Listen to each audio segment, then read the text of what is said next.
C'est vraiment faire l'apprenti sorcier que d'utiliser les médicaments qu'on ne connaît pas, dans des indications qu'on ne connaît pas, et de ne pas prendre la fermeté nécessaire pour arrêter quand ça ne marche pas.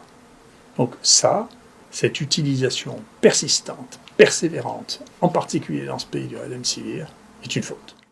Cette faute, je ne l'accepte pas. J'ai donc interpellé la Commission à ce sujet. Je vous rappelle les faits.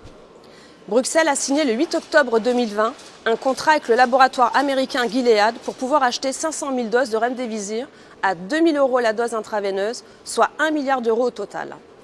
3 mois après mes demandes, la Commission m'a répondu et confirmé qu'elle n'avait pas été informée par Gilead des résultats négatifs du grand essai clinique de l'OMS avant la signature du contrat. C'était le fameux essai Solidarity. On se souvient que c'est seulement le lendemain de la signature du contrat, le 9 octobre, que Bruxelles a été informée. Pourtant, Gilead le savait dès le 23 septembre, mais le laboratoire a caché ses résultats. C'est le prestigieux journal Science qui a révélé ce scandale. Pourtant, la Commission n'envisage pas de sanctionner ni de renégocier le contrat.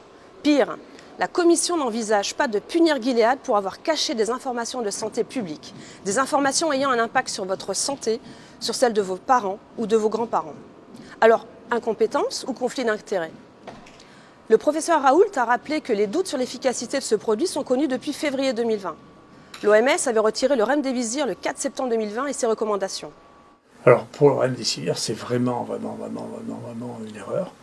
Je suis surpris d'ailleurs que le groupe qui dirige la recherche et les conseils dans ce pays soit encore à nous redonner des conseils, alors qu'il y a une succession d'erreurs absolument incroyables, dont cette obstination à faire de Remdesivir qui manifestement a complètement infiltré la décision dans les pays occidentaux, en particulier la France.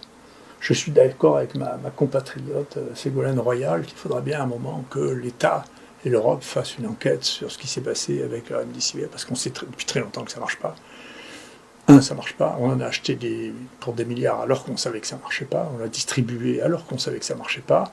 Et non seulement ça ne marche pas, mais en plus ça, bien sûr, il y a des complications au moins liées aux perfusions.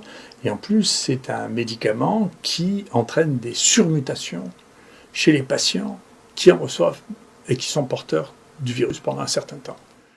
Stop. Alors, qui a décidé d'acheter le Remdesivir à Bruxelles ? Bruxelles refuse de le révéler. J'ai demandé à la Commission une investigation le 30 novembre via le service antifraude, silence radio. Pendant ce temps, Gilead a fait presque 25 milliards de dollars de chiffre d'affaires en 2020. Cette politique de cacher la poussière sous le tapis ne peut plus durer. L'Europe mérite mieux qu'une administration soumise au lobby pharmaceutique, migratoire ou financier.